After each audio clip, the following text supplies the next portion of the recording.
John McCain issues nasty Trump statement, McCain went too far. President Donald Trump and John McCain have had a long-running feud ever since Trump made disparaging remarks about McCain's time as a POW during the Vietnam War. In return, McCain has billed himself as a die-hard never-Trumper. This week, McCain exposed his colors again by slamming President Trump's recent comments about Vladimir Putin's trustworthiness. There is nothing America first about taking the word of KGB colonel over U.S. intelligence community. There is no principled realism in cooperating with Russia to prop up murderous Assad regime. To believe otherwise is naive and places national security at risk, McCain wrote on Twitter.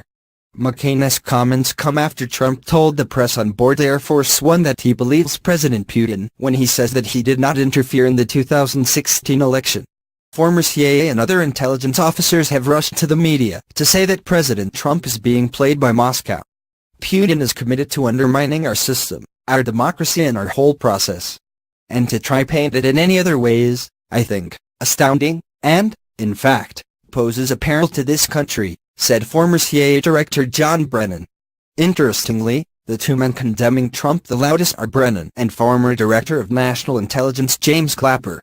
President Trump has called both of these men political hacks. There's plenty of evidence of this. Now cited by the mainstream media as a paragon of virtue and an expert on intelligence, Clapper committed perjury in front of Congress when he falsely claimed that the NSA was not collecting data from ordinary American citizens. As for Brennan, the CIA that he ran was a thuggish organization that once broke into Senate computer files to suppress certain uncomfortable truths. Brennan has also been called an Obama loyalist, and there is plenty of proof that Brennan strongly influenced the FBI decision to begin illegally wiretapping the Trump campaign in late 2016. McCain's complaint about Russia's interference in our democracy and our foreign policy is also unfounded. After all, Israel and pro-Israeli lobbies have far more power in Washington, D.C. than Moscow.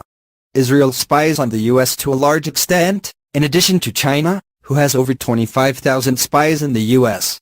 McCain is not a reliable expert when it comes to foreign policy matters, anyway.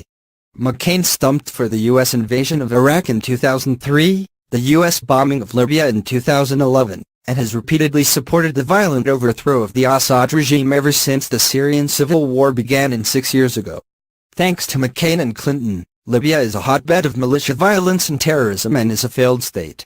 Iraq has been in a constant state of civil war since 2003, and President Assad, along with Russia and Iranian-backed militias, has all but expelled ISIS from Syria.